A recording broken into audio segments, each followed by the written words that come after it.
మొత్తానికి ఊళ్ళో చూసిన వాళ్ళ కళ్ళన్నీ ఈ డబ్బుతో మూయించేశాం. ఇంకా 4 కళ్ళు చూస్తూనే ఉన్నాయి. అవునన్నా ఇంకా 2 నోళ్ళు తెరుచుకునే ఉన్నాయి. ఎవరు అది? ఆ 2 కళ్ళు, ఈ 2 కళ్ళు, ఆ నోరు, ఈ నోరు.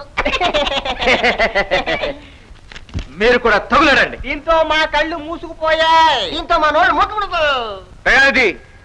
డబ్బుతో ఈ తొత్తుల నోళ్ళు మూయించగలవు గాని న్యాయం నోరు మూయించలేవు. డాక్టర్ నువ్వా? సరిగ్గా సమయానికి వచ్చావు. కుర్రోడివి, ఊరికి ఆవేశపడితే నువ్వు మళ్ళీ ఏరే డాక్టర్ దగ్గరికి వెళ్లాల్సి వస్తుంది. ఇదిగో ఈ డబ్బు పట్టుకెళ్ళి జరిగిందంతా మర్చిపోయి హాయిగా బతుకు.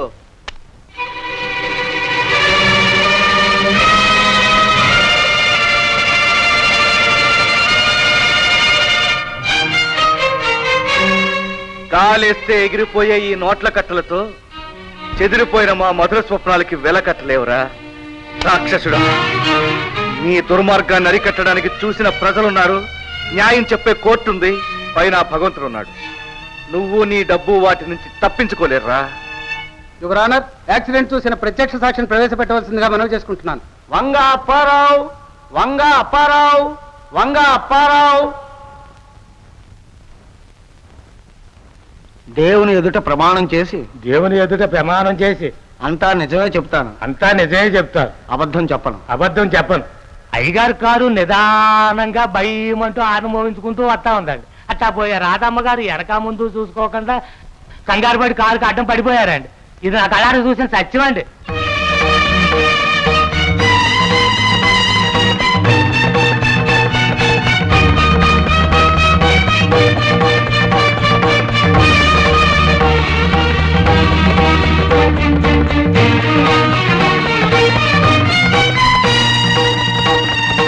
డాక్టర్ గోపాల్ గారి భార్య రాధ రోడ్డు మీద అజాగ్రత్తగా నడవడం వల్ల ఈ యాక్సిడెంట్ జరిగిందని, అందుకు దయానిధి గారు ఎంత మాత్రం బాధ్యులు కారని కోర్టు తీర్మానించడమైంది.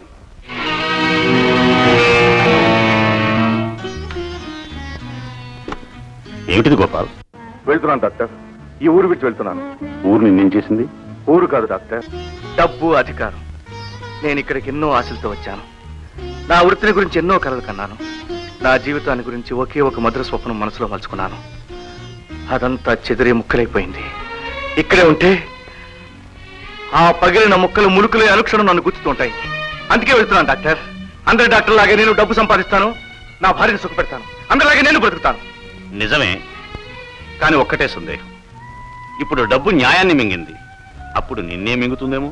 నో డాక్టర్, ఏ పరిస్థితుల్లో నేను డబ్బుకు లొంగను, వృత్తికి అన్యాయం చేయను. ప్రమాణం చేసి చెప్తున్నాను. Good, very good. చెల్లెమ్మా, నువ్వే ఉంటావు. నేనంటూ వేరే ఉంటే కదా వేరే అనడానికి. ఆయన ఏదంటే అదే అన్నయ్య. చాలా సంతోషం అమ్మా. మీరెక్కడున్నా నేను కోరేది ఒక్కటే, ఈ ఐక్యత అన్యోన్యత చెదిరిపోకుండా ఉండాలి. ఆది దంపతులైన శివపార్వతుల్లా మీరు ఆదర్శప్రాయంగా బ్రతకాలి. అదే నా ఆశ, ఆశీస్సు.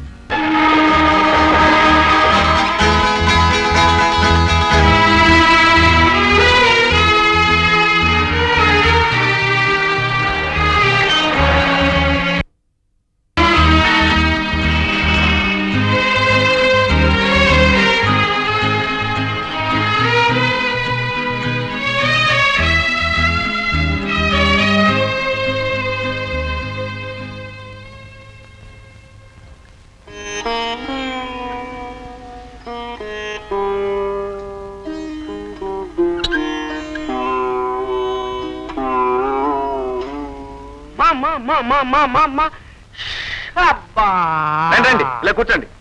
ఇప్పుడు కూర్చునేట్టు నుంచునేట్టు ఉందిటయ్యా నా పరిస్థితి. ఏమిటండి అంత బాధపడిపోతున్నారు? ఎప్పుడేమిటి? తలనొప్పి, చిర్రాకు. ఎప్పటి నుంచి? ఎప్పటి నుంచా?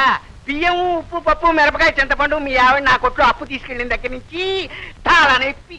పొద్దున వస్తే మధ్యాహ్నం, మధ్యాహ్నం వస్తే రేపు, రేపు వస్తే ఎల్లుండి, ఎల్లుండి వస్తే నిన్నని మీ ఆవిడ చెప్పే అబద్ధాలకి చిర్రాకు. అంత మాట అనకండి, మా ఆవిడది కదా తప్పు.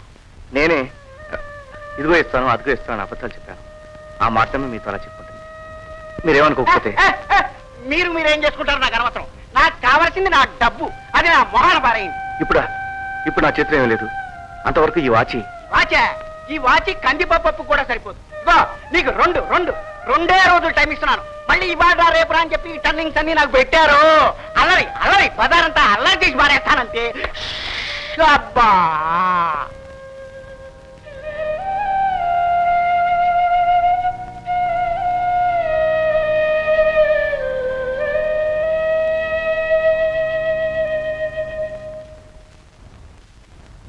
ఏమండి ఇందులో ఏవో ఆకులు కాయలు ఉన్నాయి ఏమిటో చూడండి.